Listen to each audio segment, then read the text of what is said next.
ځینې خلکو بیا دا بده پر لګېدلو چې نو ولې زه نه شم ګورنر، ولې زه نه شم ګورنر. دا فساد یې شروع کړي.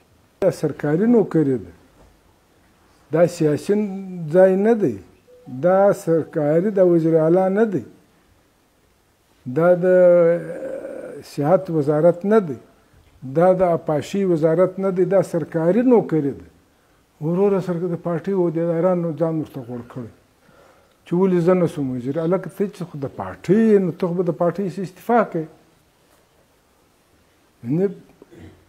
عثمان خان که موږ ګورنر کولی ده به استعفا کولی د پارټۍ څخه، که محکم شاه ګورنر کولی ده به استعفا کولی، چې زه ګورنر کولی ما به استعفا د پارټۍ سره ولاکه د سر په سودا ورکړم. پارټۍ به څنګه پرېږدي؟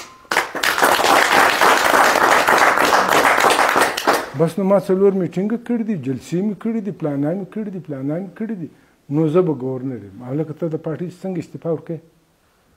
دا خو چې توبه بده خبره چې محمود خان کولی، موږ ورته ویلې چې یا داسې به نه وي. اوس ډاکټر حامد خو وزیر سو، استعفا خو د پارټۍ نه ده ورکړې، دا سیاسي پوسټ دی.